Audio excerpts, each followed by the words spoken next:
tega ya? Kamu tega bohongin aku, Mas. Kamu bilang kamu duda, tapi ternyata kamu masih punya istri. Terus masalahnya apa? Selama ini kan aku sering ngasih uang ke kamu sama anak kamu. Enak-enakan berduaan ya. Kok berduaan begini? Ibu kok udah buat jam segini? Kemana? Kamu udah lama ya? Udah lama ya ketemu. Ih, Bapak apaan sih? Saya itu mau cari ibu, mau minta maaf.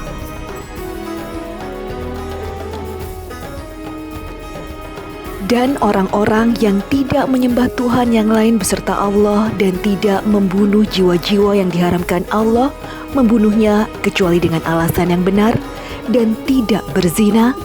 Barang siapa yang melakukan yang demikian itu, niscaya dia mendapat pembalasan dosanya. Quran Surat Al-Furqan ayat 68.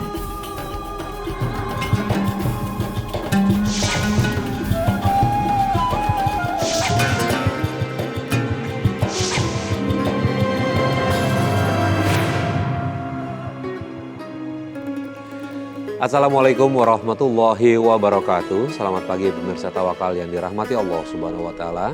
Saya Farid Hasan kembali menjumpai Anda. Dan pemirsa, alhamdulillah di studio sudah hadir bersama kami Bapak Ustadz Mas Duki Baidowi. Assalamualaikum Pak Ustadz. Waalaikumsalam, Mas Farid. Bagaimana kabarnya? Alhamdulillah baik. Pak Ustadz sehat ya? Ya, alhamdulillah. Syukur. Sehat. Semoga kita sehat semua ya. Amin. Ya Allah. Baik, terima kasih. Selain Pak Ustadz juga sudah hadir bersama kami seorang narasumber bernama Mbak Novi. Assalamualaikum Mbak. Ya. Pak Ustadz dan Mbak Novi serta pemirsa di rumah, tadi di awal kita sudah lihat bersama ada beberapa cuplikan dari reka adegan yang menimpa kasusnya Mbak Novi. Nah, Mbak Novi bisa cerita langsung aja ke kita. Mbak Novi punya permasalahan hidup seperti apa sih? Masalah saya, masalah rumah tangga, masalah keluarga. Berawal dari saya itu seorang ibu tunggal yang ngurus 3 anak di rumah. Ibu tunggal maksudnya tinggal sendirian gitu Iya, mengurus sendirian, anak. iya. Suami kemana? Saya udah cerai sama suami. Sudah cerai sama suami. Cerai sama Oke. suami. Setelah cerai merawat 3 anak ini Iya, gitu ya. betul. Oke. Terus kemudian Kenal sama suami sejak SMA kelas 3. Lihat beliau itu seorang pejabat di kampus saya dan kami sering kenalan dan saya sampai nikah sama beliau kan. Awalnya kami kenalan, beliau seorang duda sendirian sampai menikah lah. Tapi lama-lama akhirnya saya tahu kalau dia tuh punya seorang istri. Oke, setelah mengetahui dia sudah punya istri, apa yang Mbak Novi lakukan? Ya, saya berontak lah ya, saya nggak terima karena awalnya kan dia mengakunya seorang duda. Dari sejak itu sifat dan kelakuannya mantan suami saya berubah gitu. Dia jadi seorang pemarah, egois, terus kadang-kadang dia suka main tangan, dia kekerasan dalam rumah tangga. Akhirnya saya berusaha untuk minta cerai. Mas bangun, Mas, bangun. Kenapa sih? Ada apa sih kamu? Aku ngantuk tahu. Ada apa? Kamu tuh tega ya? Kamu tega bohongin aku, Mas. Kamu bilang kamu duda, tapi ternyata kamu masih punya istri. Terus masalahnya apa? Selama ini kan aku sering ngasih uang ke kamu sama anak kamu. Mas, tapi aku tuh nggak mau diduain. Mau kamu apa sih sebenarnya? Kamu harus pilih. Kamu pilih aku atau istri tua kamu, Mas. Lu siapa? Nyuruh gue milih-milih. Kalau kamu nggak bisa, kita cerai aja, Mas. Sebentar, sabar, sebentar. Kita bercerai ya. Malam ini kita jangan bahas ini. Jangan bahas masalah cerai. Sabar, ya. Sabar. Pak Ustadz, Ya. pernikahan diawali dari sebuah kebohongan, Pak Ustadz. Suaminya bilang duda tapi ternyata masih beristri. Nah ini bagaimana nih Pak Ustadz hubungan sebuah rumah tangga? Ya, jadi berkeluarga itu memang semestinya diawali dengan kejujuran pihak masing-masing. Ketika itu sudah diawali dengan satu niat yang tersembunyi gitu ya, maka itu memang sudah menjadi satu tanda yang mengarah kepada tidak kebaikan di akhir, walaupun tidak semuanya seperti itu.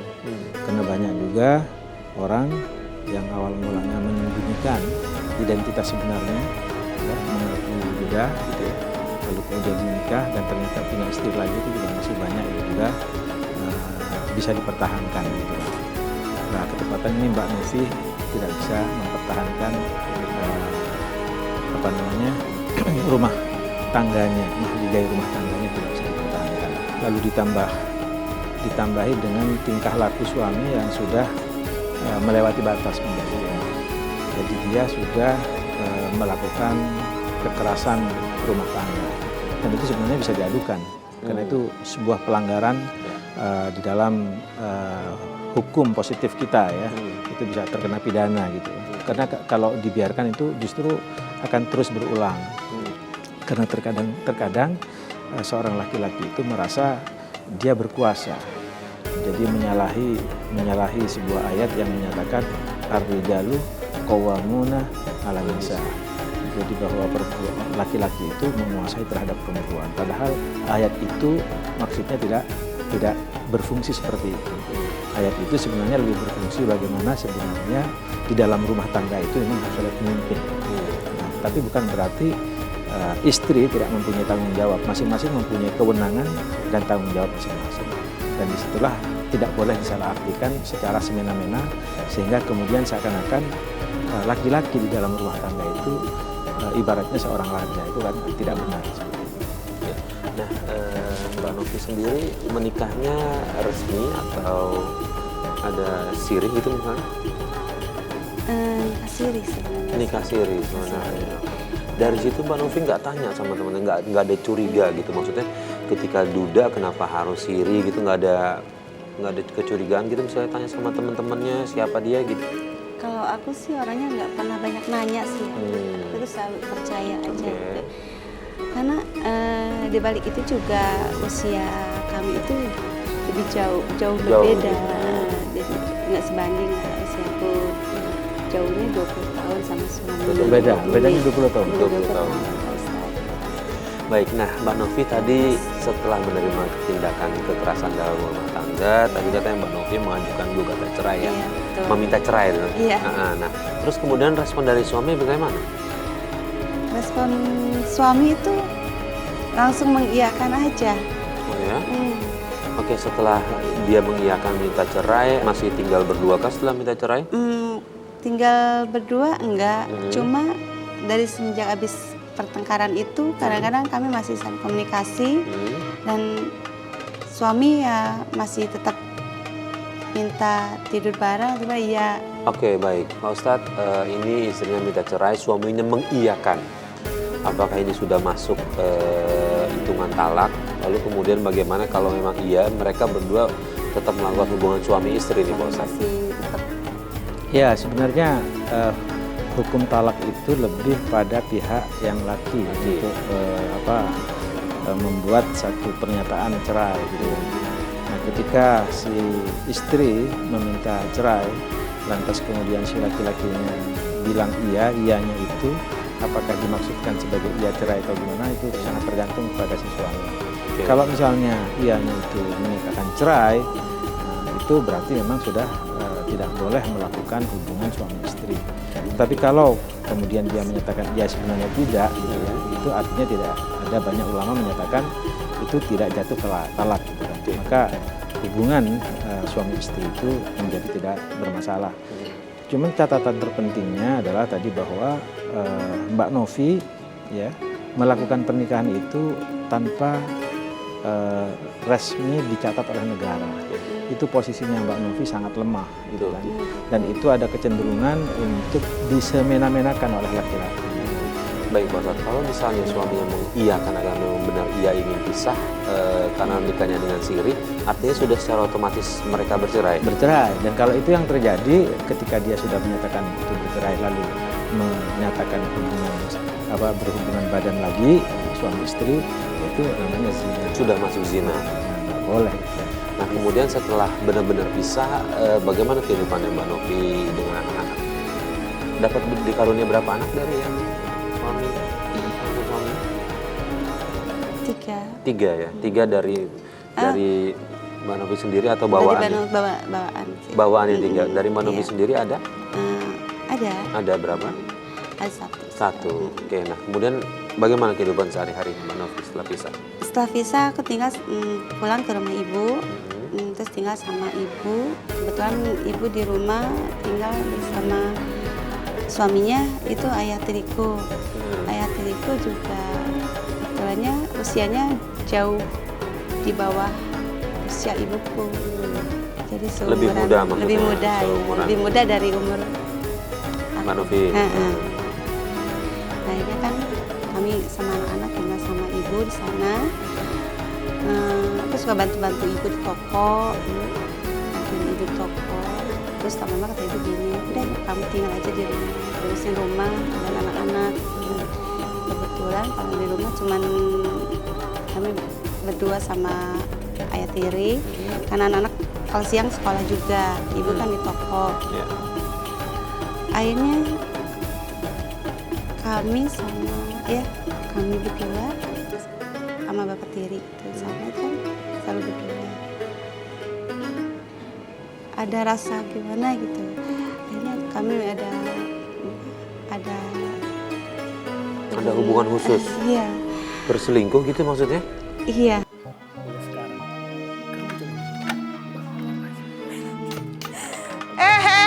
Enak-enakan berduaan ya. Kok berduaan begini?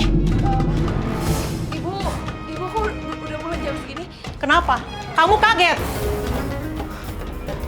Karena ketahuan sama bapak kamu ya berduaan sini. Kamu ya udah numpang hidup, nggak kerja lagi, malah enak-enakan sama anak gua lo ya. Bu Novi minta maaf, Bu Novi hilap, Bu. Apa? Udah ketahuan gini kamu bilang hilap? Mulai saat ini, kalian keluar dari rumah saya. Bapak minta maaf. Nggak salah, Bu. Tadi Bapak duduk. Anak Ibu yang samperin Bapak. Jadi Bapak minta maaf itu. Ya udah, Bapak Ibu maafin. Tapi untuk kamu, Ibu tidak maafin. Keluar kamu dari rumah saya. Bu, aku nggak salah, Bu. Keluar. Aku nggak salah, Ibu. Keluar. Bu, jangan Keluar. usir aku dong.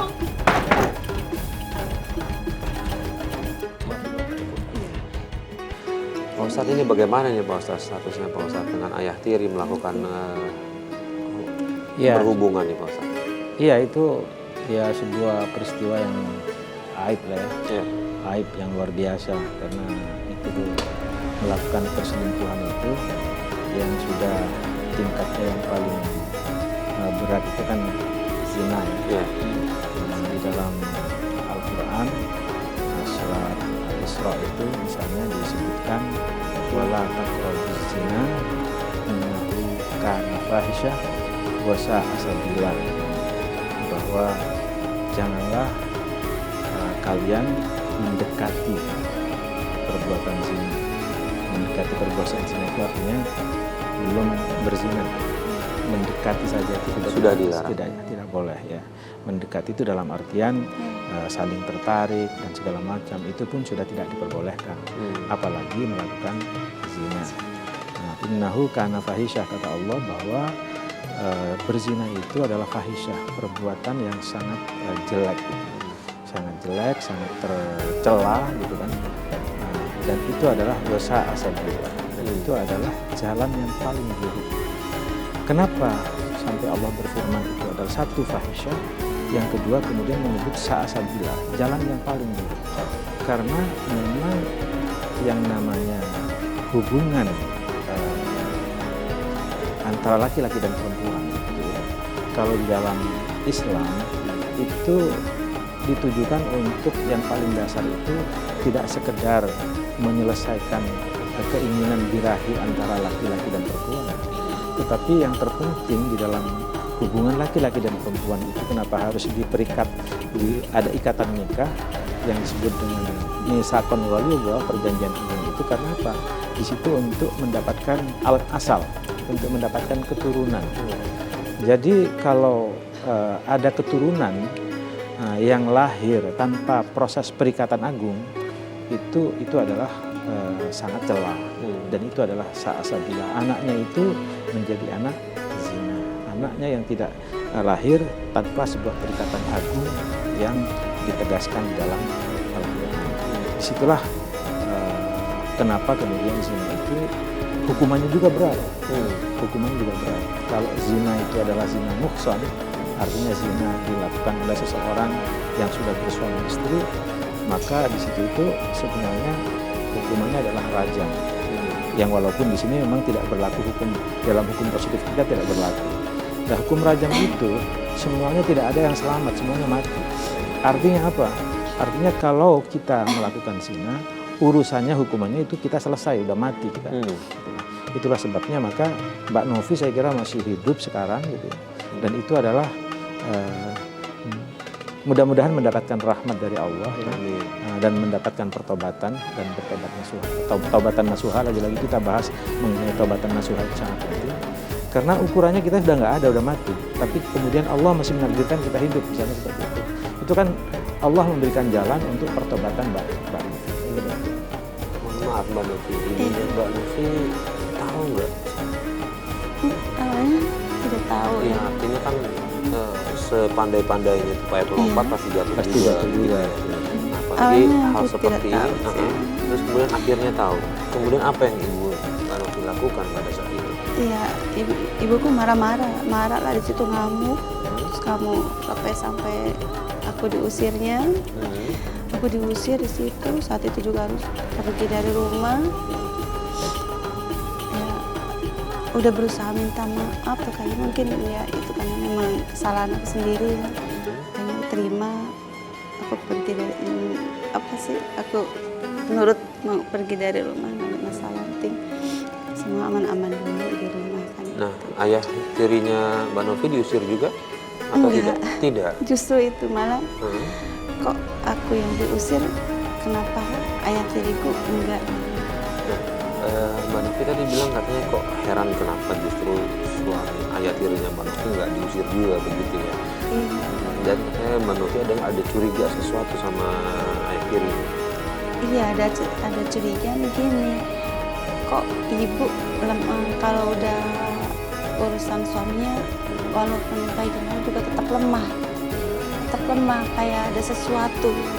Terus aku curiganya bapak ayat itu suka gimana sih, itu memakai cincin kayak ya, aku jadi seuzonnya itu main dukun atau ada guna-guna gitu ya, karena Ibu sepertinya luluh terus dulu begitu. terus gitu. Mereka Terus. masih bersama sampai sekarang? Masih Masih. bersama. Aku udah berusaha minta maaf berkali-kali ke rumahnya, tetap itu nggak mau terima. Ada seperti itu Bu Ustaz. Ada ilmu guna-guna segala macam sehingga ayah tirinya tetap bertahan, tetap ditahan oleh ibunya. Ya ada ilmu guna-guna itu ya ada, kelihatannya seperti itu. Jadi kenapa dalam hal ini Al-Quran menurunkan satu ayat surat Al-Falaq itu kan juga turun karena Rasulullah juga dibina-bina sihir. Dan sihir itu memang ada yang jahat, halus, dan juga ada yang sifatnya untuk memperdaya. Jadi kula'u birabbil falaq dan seterusnya itu asbabun nuzul dari turunnya ayat itu terkait dengan persoalan-persoalan sihir ataupun guna-guna dan macam-macam. Itu ada itu. Ada itu. Nah, untuk menangkalnya apa Pak Ustaz? Kalau untuk menangkalnya sebenarnya gampang. Sihir itu akan hilang dengan sendirinya kalau kita punya penangkal. Makanya kita harus secara istiqomah, secara terus-menerus harus punya penangkal. Apa penangkalnya? yaitu kita membaca ayat kursi setiap subuh dan maghrib 11 kali. Itu bisa menangkal terhadap seluruh apa yang orang berkehendak tidak baik. Itu satu. Lalu yang kedua yang mesti dibaca setiap kapanpun saja, terutama setelah sholat itu membaca sebagaimana yang sudah sama-sama banyak orang hafal, yaitu a'udzu bikalimatillahi tammati min syarri ma khalaq. Lalu bismillahilladzi la yadurru ma'a ismihi syai'un fil ardi wala fis sama'i wa huwas samiul alim. Itu saya kira wiridan-wiridan yang juga dilakukan oleh Rasulullah untuk menangkal terhadap hal-hal takdir yang buruk terhadap hamba Allah. Saya kira itu. Nah, Mbak Novi, atas semua kejadian Mbak Novi katanya udah ada penyesalan seperti yang diubah. Dan ada satu hal, Mbak Novi katanya kangen sama ibu ya. Iya. Nah, Mbak Novi udah berapa lama nggak ketemu sama ibu? Setelah pergi dari rumah itu nggak ketemu sama sekali? 1 tahun Bu, kurang lebih 1 tahun. 1 tahun ini nggak pernah ketemu. Nah, Lebaran kemarin sempat datang? Saya sempat datang ke rumah, tapi kebetulan ibu kan lagi nggak ada, lagi pergi ke saudara karena ketemu. Assalamualaikum. Waalaikumsalam. Ibu mana? Kamu udah lama nggak sih? Kita udah lama nggak ketemu. Ih, Bapak apaan sih? Saya itu mau cari ibu, mau minta maaf. Ibu kamu tuh udah nggak ada. Percuma juga kalau ibu kamu ada, pasti kamu diusir. Iya, apaan sih? Bapak tuh gila ya? Saya tuh mau cari ibu, bukan cari bapak. Bapak tuh apaan sih? Novi! Di situ juga telepon tetap ibuku masih belum bisa menerima. Oke. Saudara-saudara lain tahu apa yang Mbak Novi Tahu. lakukan, apa yang terjadi dengan Mbak Novi Tahu, dan dan Antri tahu? mereka pun juga mungkin agak marah juga sih. Oke, baik. Kalau saya sih mungkin masih Sekali. bisa maklumi Iya. mereka marah karena kan situasinya Iya. seperti itu ya. Tapi ketika Mbak Novi untuk bertobat, untuk mencoba minta maaf, saya juga berharap keluarga Mbak Novi bisa maafin Mbak Novi. Nah, terkait dengan itu Mbak Novi dan Pak Ustadz, Iya. kita kalau Mbak Novi menghubungi Minta ibunya kan bantuan, selalu ya. dimatiin handphonenya. Nah, Mbak Novi juga minta tolong sama kita untuk nelfon ibunya. Kita sih waktu nelfon ke depan dia nggak tahu apa-apa, jadi ibunya mau ngangkat itu. Iya. Tapi kita udah sounding, ini ada Pak Ustadz, biar Pak Ustadz ataupun saya coba menjembatani ini, karena Iya. biar bagaimanapun Siap. hubungan ibu dengan anak nggak boleh putus. Jadi langsung saja kita telepon ibunya, Iya. Pak Ustadz ya. Assalamualaikum. Ya, dengan ibu. Iya, saya Farid Hasan dari Antv. Ibu, terima kasih sudah terima telepon kami. Di sebelah saya ada anak ibu bernama Mbak Novi. Tapi ibu di sini saya ganti namanya ya Bu, boleh? Boleh. Dengan Ibu Tati ya. Baik. Sebelumnya sekali lagi saya mengucapkan terima kasih Bu Tati mau terima telepon kami karena kami mendengar cerita dari Mbak Novi kalau ibu marah besar sama Mbak Novi. Kami bisa memaklumi itu, tapi di sini kami tujuannya ingin menyampaikan sesuatu hal yang baik. Kami ingin hubungan ibu dengan anak tidak putus karena di sini Mbak Novi sangat menyesal dan sudah mengakui semua perbuatannya dan dia tidak akan mengulanginya dan dia ingin kembali ke pangkuan ibu. Nah, di sebelah saya sudah ada Mbak Novi. Mungkin ada yang mau ibu sampaikan ke Mbak Novi terlebih dahulu?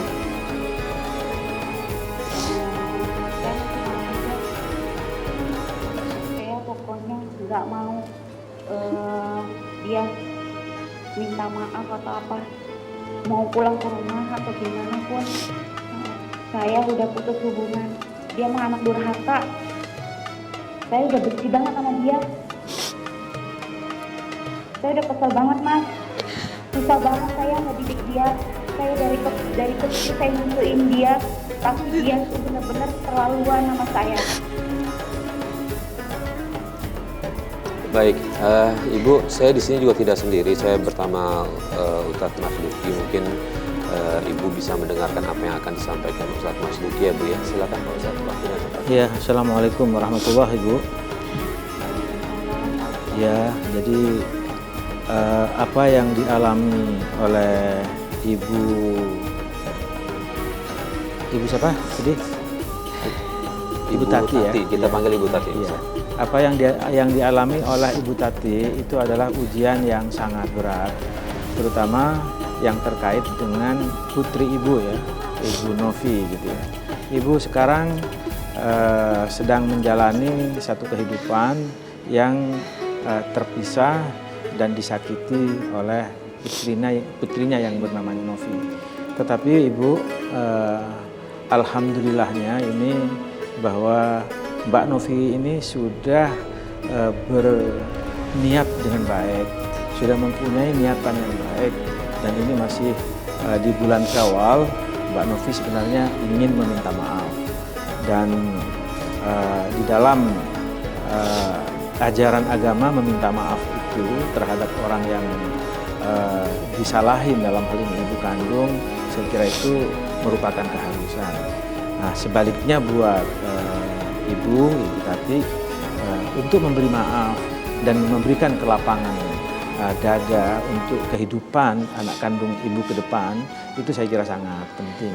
Sehingga kita berharap di sini, saya sama Mas Farid, itu supaya ada kelapangan dada dari ibu untuk memberi maaf kepada putrinya. Agar apa?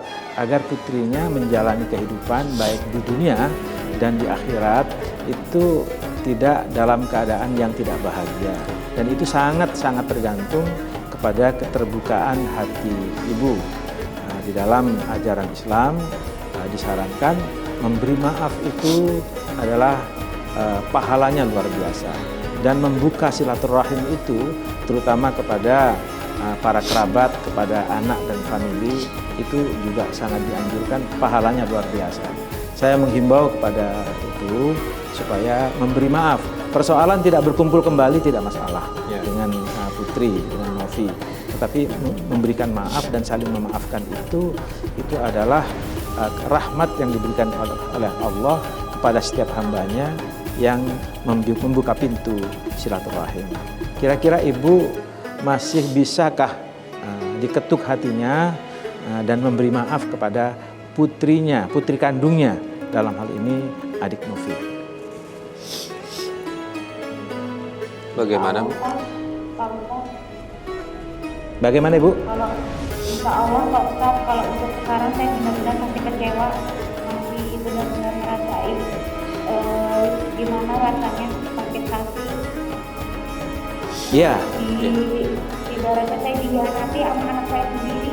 Betul Ibu. Jadi memang Ibu sudah dihianati sedemikian rupa, dan sebaiknya memang Ibu melihat ke depan, ya, melihat ke depan buat masa depan Ibu dan buat masa depan putrinya.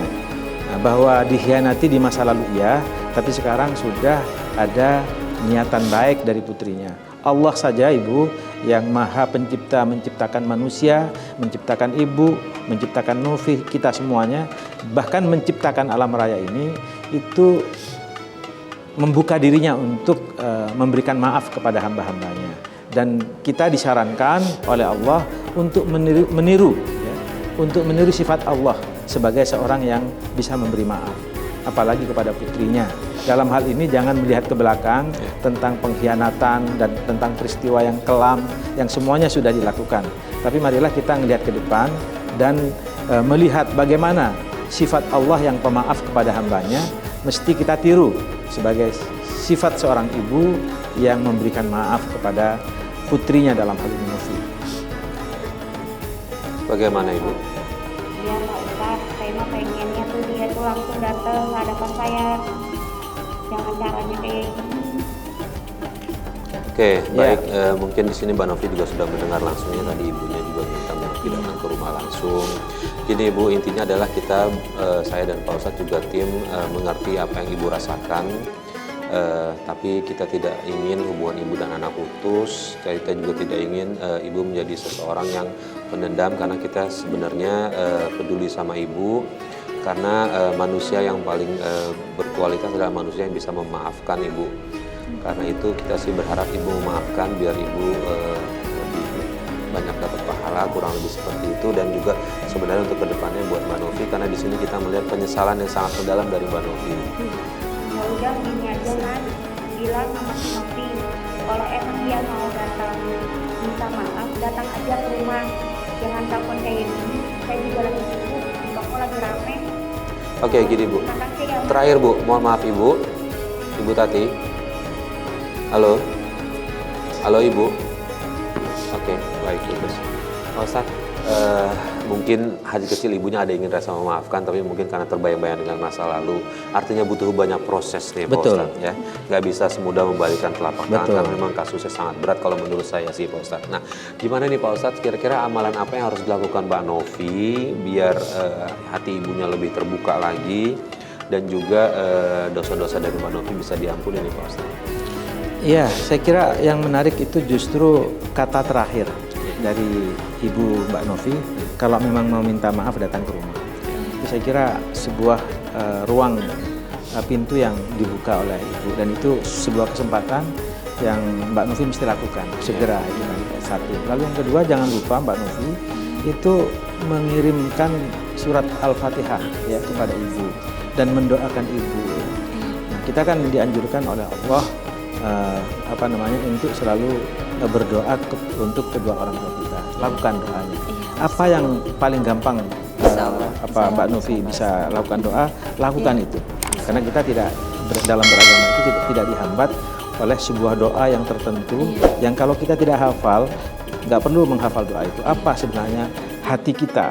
Jadi marilah kita Mbak Novi ya mendoakan ibu terus-menerus dan berharap kepada Allah juga agar hatinya ibu bisa terbuka. Itu yang pertama. Lalu yang kedua, ya tentu saja Mbak Novi banyak beristighfar kepada Allah. Tadi Mbak Novi sudah punya komitmen untuk melakukan taubatan nasuha. Allah ya sudah berfirman kan dengan jelas, apabila kita melakukan taubatan nasuha, maka Allah akan memberikan ampunan kepada kita. Insya Allah seperti itu. Baik, amin. Terima kasih. Pak Ustadz, terima kasih atas semua nasihatnya, dan buat Mbak Novi, coba terapkan apa yang tadi Pak Ustadz sampaikan. Mudah-mudahan ini akan jauh lebih baik lagi buat Mbak Novi ke depannya, dan saya berharap bisa segera tumbuh kembali sama ibu ya. Terima kasih atas Pak Ustadz. Ya, sama-sama Mbak Novi.